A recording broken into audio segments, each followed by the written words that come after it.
بسم الله الرحمن الرحيم، والصلاة والسلام على أشرف المرسلين سيدنا النبي عليه الصلاة والسلام. صلي على النبي، ده فيديو كورة هلس في هلس، يعني خد لك حسنتين قبل ما ندخل على التقيل. النهاردة 6-1 يا غريمي. أنا عارفة إن الرقم ده بيضايقك كده وبيأثر في نفسيتك، هعمل لك إيه يا غريمي؟ هو اللي 6-1 خدوا 4 رايح خدوا 6 جاي، هو أنتوا كده اللي جرى فيكم النهاردة. عارفة إن الرقم ده هيجيب لكم النهاردة ارتكارية. ألف مبروك عودة لاعبين النادي الأهلي اللي يفسدوا كولر يا جدعان، يصلحوا وسام ابو علي. تسلم الارض اللي جابتك والبطن اللي شالتك، يسلم الشعب اللي انت منه والله العظيم يا وسام يا ابو علي. لو في منك 2-3 في الفرقه احنا مش محتاجين حاجه، نروح كاس العالم واحنا مرتاحين. انا مش عارفه في يوم من الايام ازاي كولر كان مخرجك ودخل كهربا مكان منك، انا مش قادره استوعب. يلا قدر الله ما شاء فعل. النهارده عندي حاجتين مهمين لازم اتكلم فيهم. هتاف جماهير النادي الاهلي ضد لاعبي النادي الاهلي. جماهير النادي زعلانه ومتأثرة وخبطت في الشناوي وكهربا. لما جيت في يوم من الأيام دافعت عن الشناوي في فيديو قلتولي لأ ده متكبر.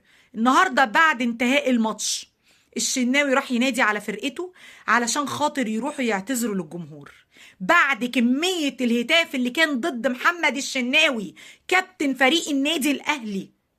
وسبحان الله يروح ينادي زمايله وكل الفريق بتاعه ويقول لهم تعالوا نعتذر للجمهور ده ونقول له حقك علينا وعلى راسنا. يرد كهربا ويقول له لا يلا بينا على اوضه اللبس، ويرد كابتن محمد رمضان ويقول لا يلا بينا على اوضه اللبس. نقطه ومن اول السطر. جمهور النادي الاهلي فوق الكل، فوق الجميع. انا زعلت من الهتاف اللي كان ضد الشناوي ودافعت عنه قبل كده في فيديوهات قديمه وهفضل ادافع عنه لان الشناوي محترم.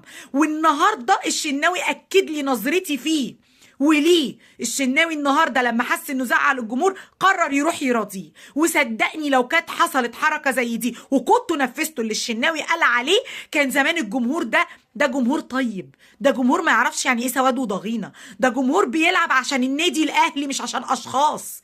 انت لازم يكون عندك هنا دماغ تشغلها وتفهم انت بتتعامل مع مين. حتى امام عاشور اللي بنقول عليه لسه عيل صغير، امام بعد الجون السادس جري على الشناوي وحضره. دي رساله للناس اللي بتصطاد في الميه العكره، جاي يقول لهم ده اخويا الكبير وكابتن الفريق وعلى راسي وهيفرح لي لما انجح. الناس اللي كانت بتقول امام عاشور كان هو والشناوي مولعين في بعض، النهارده امام عاشور جري على الشناوي وحضنه. ففي مليون رساله. ما ينفعش كابتن الفريق يطلب انه يروح يعتذر لجماهير النادي الاهلي لو اللقطه دي حقيقيه بالطريقه اللي ظهرت. يبقى لا يا كابتن محمد رمضان احنا اسفين جدا. ايا كان الجمهور على حق، زي كده الزبون ما هو على حق طول الوقت. شكرا جماهير النادي الاهلي، ارجوكوا دعموا الشناوي على قد ما تقدروا. انتوا قرصتوا ودنه، بس الشناوي راجل جدع وياما فرحكوا، والفرقه دي مليانه ابطال وياما فرحتكوا، وزي ما انتوا زعلتوا لازم تراضوهم فعلا. بالنسبه لي الموقف كان مش عاجبني خالص من كابتن محمد رمضان ولا من كهربا. انا ست دغري وحقانيه وما يفرقليش حد يزعل مني. ألف مبروك النادي الأهلي. مستوى لو كنتوا لعبتوا بيه أعوذ بالله من كلمة لو كان زماننا دلوقتي قابلنا ريال مدريد. قدر الله ما شاء فعل، لكل جواد كبوة، ومعلش حاجة وعدت.